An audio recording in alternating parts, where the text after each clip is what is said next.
I'm Teisha Bader with the JBS News Update for Thursday, July the 14th, 2016. A Palestinian man who approached Israeli security forces with a knife was shot and lightly injured this morning in East Jerusalem. The incident took place in the Shuafat refugee camp where Israeli police and border police officers had come to arrest a suspect. A police spokeswoman told the Times of Israel that the injured man was treated at the scene by Magen David Adom paramedics and then taken to a local hospital for treatment. Israel's security agency, the Shin Bet, announced today that 3 Jewish Israeli teenagers were arrested earlier this week for price tag attacks in Israel's north.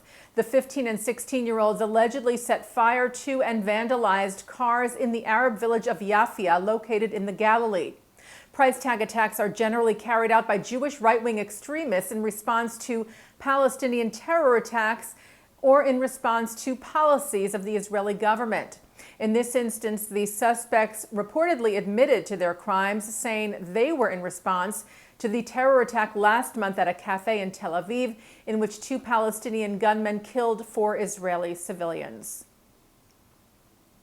The Palestinian terrorist who killed 2 Israelis in November of last year was convicted today on 2 counts of murder and 3 counts of attempted murder. 36-year-old Raed Masalme stabbed Reuven Aviram and Aharon Yesiav to death in a makeshift synagogue inside an office building in Tel Aviv.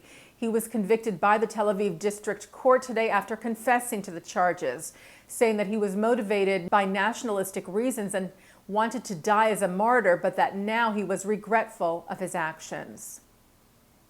Israeli Prime Minister Benjamin Netanyahu sent his best wishes yesterday to incoming British Prime Minister Theresa May, who succeeds David Cameron.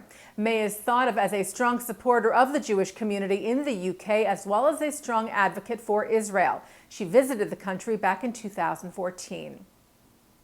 And looking at some entertainment news, blues great Buddy Guy took the stage last night, kicking off the 3rd annual Tel Aviv Blues Festival at the Caesarea Amphitheater. The veteran American blues guitarist and singer, who turns 80 in 2 weeks, told the crowd that he loved it there and that they made him want to play all night. The festival runs through Saturday, July the 16th, with over 40 performers at 20 different venues. And taking a look now at our programming for tonight on JBS for Thursday, July the 14th. At 8 o'clock, a look at 21st century modern orthodoxy. At 9, Mark Gollop sits down with former UK Chief Rabbi Jonathan Sacks on L'chaim. And at 10, Avraham Infeld talks about the Jewish mission. And coming up right after this newscast tonight at 6:30, Mark Gollop speaks with Rabbi Andrew Paley of Temple Shalom in Dallas, Texas. He talks about the prayer he offered at the memorial service for 5 policemen murdered by a sniper and puts the problem of racism in America into perspective. That's on tonight's In the News. And that's the JBS News Update for Thursday, July the 14th, 2016. I'm Teisha Bader.